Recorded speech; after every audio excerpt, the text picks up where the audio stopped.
Yesu ashimwe. Praise Jesus. Hallelujah. Nkuko wabivuze nitwa Eugene. As they told us, I'm called Eugene.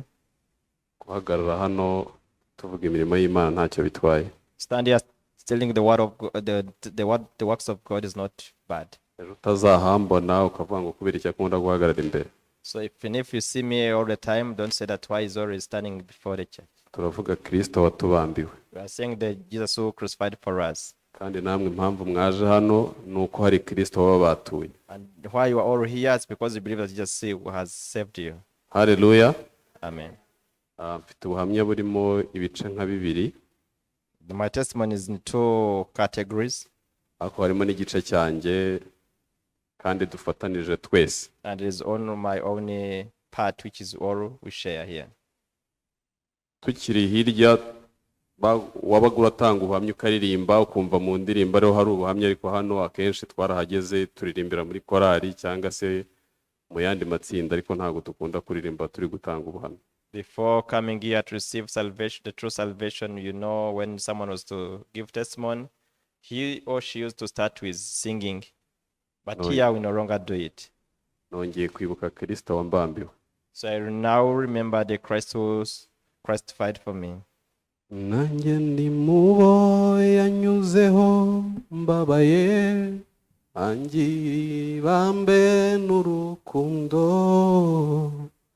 aranyomora arangiza, yishyura imyenda yanjye yose.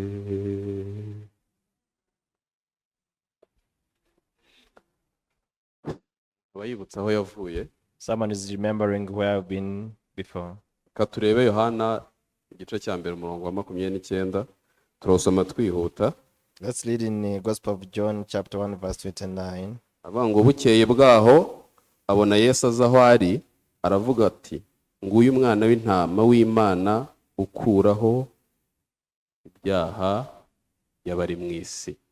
Gospel of John chapter 1 verse 29 say that the next day John saw Jesus coming unto him and said, behold, the Lamb of God which takes away the sin of the world. Turashima Yesu watugiriye neza. You thank Jesus who did well. Ko nababwiye hari hashize igihe kirekire ntafite akazi. As I told you, it has been a long time without a job. Mu minsi yashize nigeze kuganira na Pastor Augustine. Some few days ago, I discussed with Pastor Augustine. Ndamubwira ngo mvuye muri Kigali rananiye. I told him that I'm now leaving Kigali because it is a burden to live here. Hano ro kwitorero ntago bakubwira ngo genda. So here in the church, they can't tell you that to go. Yarambwiye ngo uhunze itorero ubwo uhunze n'Imana. He told me that you are leaving the church and the word of God and the God. Kandi namwe muri abantu mwananirwa. And then you all people, you can be exhausted. Ariko Kristo twizeye ntago ananirwa. But Christ who believe does not get exhausted. Yansomeye ijambo ryo muri Zaburi rivuga ngo Imana ibasha gutunga n'inkwavu ziba mu misozi. So you read me one verse in Psalms that say that even God keeps the rabbits in the wilderness. Nanjye nibuka ko ubwitimanye umwana wayo. And I remember that since he never left his son, ariko kubw'intege nke za muntu numva nataha. But for broken heart, I thought I would go home. Haciye iminsi njya ahantu mu kizamini ndanatsinda. So there passed a few days and I went to do exam and then I passed it. Batubwira n'igihe tuzajya gukorera, ariko kuva twakora ibizamini twanabitsinda, abashoboye guhamagarwa baduhaye na kondisiyo tuzagenderaho, ntago turajye muri ako kazi. But all of us who passed the exam, since they told us that we're going to work, their work, up to now, no one is now going there to work. Iryo si ishimwe ry'Imana. That's also praise of God. Turashima Imana kutarajya mu kazi kandi ugakeneye. So we thank God that you now not yet going to work and we are still living. Uwo ni Kristo uwomora akanakiza. That's Christ who mends and heals. Yaravuze ngo tumufite dufite byose. And says that whoever have Jesus Christ has everything. Yohana avuga ngo nguyu umwana w'intama w'Imana ukuraho ibyaha by'abari mu isi. Nanjye nari mu isi icyo gihe. And when John next say that the one who takes the sin of the world, by then I was also leaving the world. ndashima Imana rero ko yankuyeho ibyaha naho ntibampamagare ngo ntangire akazi. So I thank God that just who took away my sins was also allowed me not to be called by the work. kandi ndi muzima, ibyo mbabwira mbihagazeho n'umutima wanjye ko nshima Imana. And I'm still confident as I'm telling you today. Nyuma y'icyo gihe nabonyemo ikiraka cyo kujya i Huye, mva Huye njya Kayonza, ariko Huye sinabashije kuvuga ubutumwa bwiza. In those days I also got a short contract from here to Huye and from here to Chibungo, but in the Huye I never get a chance to speak the word of God. Muri Kayonza ndibuka ko byari kuwa gatandatu nijoro, byari bigeze nka 3:30 kandi ndi mu kazi katanyoroheye kuba nanarengana metero, bahamagara bambwira ko data buko apfuye. When I was in Kayonza, it was around 9 p.m. and that's when I received the message that my stepfather has died. Hari ejo bundi ku itariki 6. It was on 6. Ariko mbere yuko njya Kayonza ndibuka ko hari abo bahamagaye twari twakoranye Huye, bajya Kayonza, nge mbimenya ko bagiyeyo ntarajyayo. That I remember before they called me to go to Kayonza, there's the team who've been working together who they called to go to Huye, but they never go with them. Kwizera birakora, But faith works. mwe mukomeze mwizera Imana. Just keep faith in God. Ndi umugabo wo kubihamya. So I'm the man to testify this. Naricaye ndavuga Mana, ndimo senga nicaye iruhande rw'igitanda cyanjye ndavuga Mana, abandi ko babahamagaye ye bakaba batahamagaye, ubabona ntakeneye akazi. So I was praying when sitting on my bed, saying that, oh God, don't you see I also need to work? Why did they call all this one? Uyu mugabo mpagaze iruhande niwe ujya umenya amakuru yanjye menshi. This person besides me mostly knows my informations. Ntago nasenze nishimye, nasenze mbabaye. I was praying with grief. Harasoza gusenga telefone irampamagara barambwira ngo ihute vuba imodoka igusanga Kabuga ikujyana i Kayonza. So before finishing my prayer, I received the cell phone calling me to go quickly to Kabuga. You'll find a car will take you to Kayonza. Ntago nakomeje gusenga, nahise ngenda. I stopped from there and I immediately go. Turi abantu twese twibuka Imana. We're all human being and we believe in God.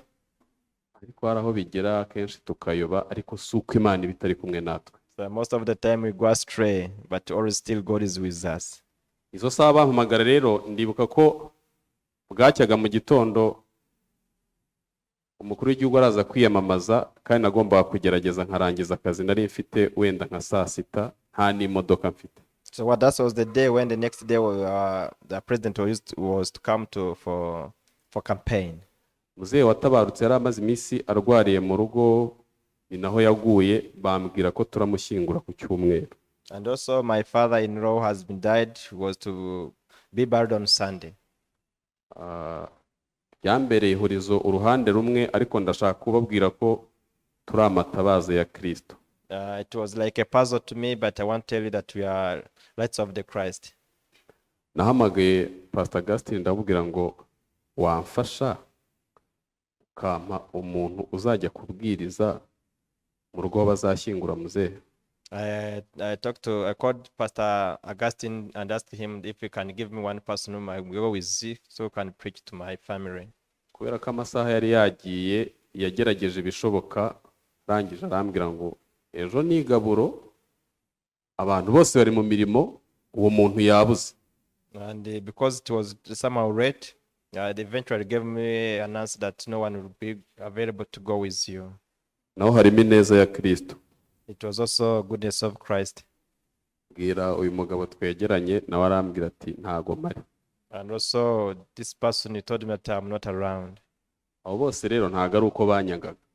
They hate me. Ndibuka ko mbere yasengeraga mu Banyagatulika, babara ngo ibintu bijyanye n'amaturo, kubivuga numva ntacyo bitwaye. Ibintu bijyanye n'amaturo baravuga ngo aya mafaranga atabonetse kuko amaze imyaka ingana gutya datura, ntago tumushyingura. He was a Catholic goer, and they counted all the time, not attending the church, and it was a lot of tithes he has to pay before they are allowed to bariya bury him. bapadiri nta mikino bagira. They don't joke. ndabona mwaragiriwe neza mukagira ngo abandi ntago bababaye. Don't see that you receive the grace and don't think that others they also not suffering out there. Nasigaranye tasika rero kuko nzi ko iyo umuntu yapfuye aba yapfuye, ariko tuba dukwiye kubwira abantu basigaye. So I remained with the task to preach others who are still living. Ni kwa data bukwe, It was on my stepfather's home, ntago ndi pasiteri, and I'm not a pastor, ariko ndi umwana w'Imana, but I'm a son of living God. kandi namenye ubutumwa bwiza bwa Kristo. And I knew the gospel of Christ. Nababwiye ngo nibabyihorere yenda mushyinguza. I told them to leave everything. I will read this action to bury my father-in-law.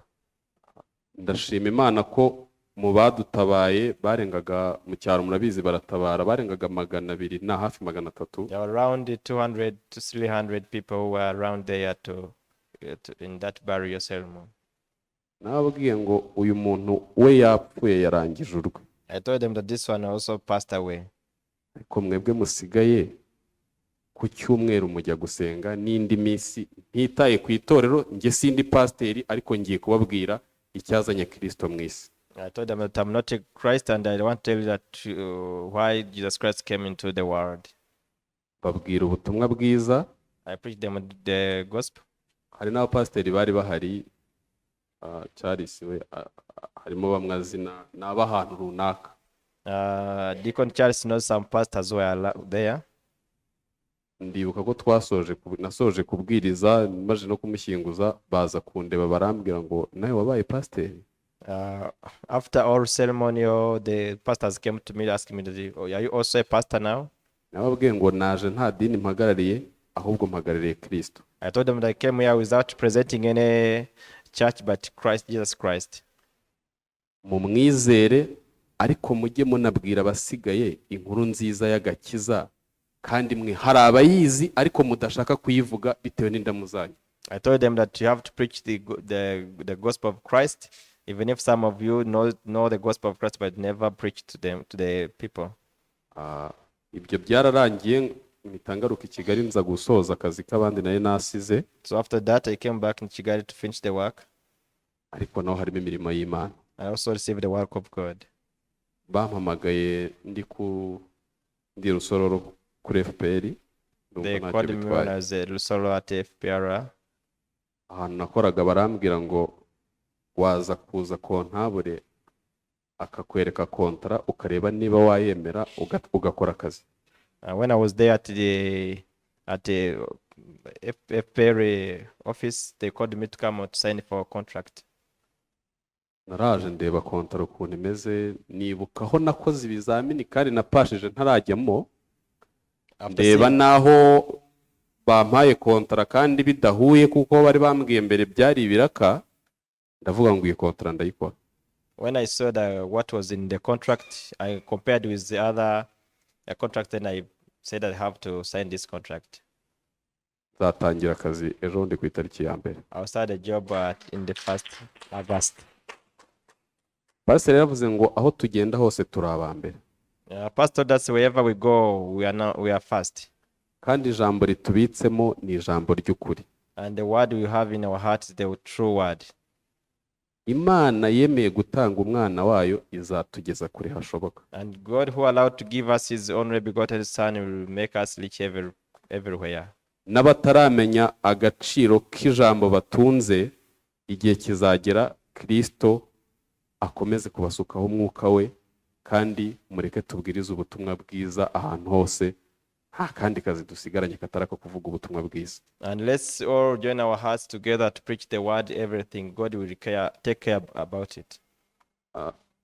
Ndibuka ko hari igihe kimwe nigeze kubabwira ngo musengere bene data. Uyu mugabo yigeze kunsezera mpagarariye Imana. This person one day he was dispensing me representing God. Ntabwo wabyumva. You cannot believe it. Yarambwiye ngo ndayiretse. He told me Ndi that kumubeshyera. I'm now leaving God. Amahirwe ni uko turi kumwe. I'm thankful that we are now still together. Arambwira ngo ndayiretse. He told me that I'm leaving God today. Kandi niwe muntu wari waranzanye hano. And he's the one who brought me here. Ubwo murumva njye nagomba kujya hehe? Where do you think I would go also? Ariko ndashaka kubabwira ko Kristo twakiriye ntabwo ari uwo wareka uko wishakiye. I want to tell you that the Christ you received is not the one who can live whoever you want. Ndashimana ko mu gihe gikwiriye yamugaruye. I thank God that in the lifetime of God, she brought him back. Si ukumugarura gusa ikamugira n'umudiyakoni. And not bringing him back only, but to give him the responsibility like becoming a deacon. Nitujya tubabwira ngo musengere bene data bagiye, buriya uzabikubwira bari impamvu abikubwiye. So whenever someone tells him to pray for someone who is no longer coming to church, do it because he has the reason. Imana imuha umugisha mu byo akora. God bless him in whatever he's doing. Kuko n'umwe mu bantu bamba hafi. He's the one who used to be around me. Murakoze cyane. Thank you.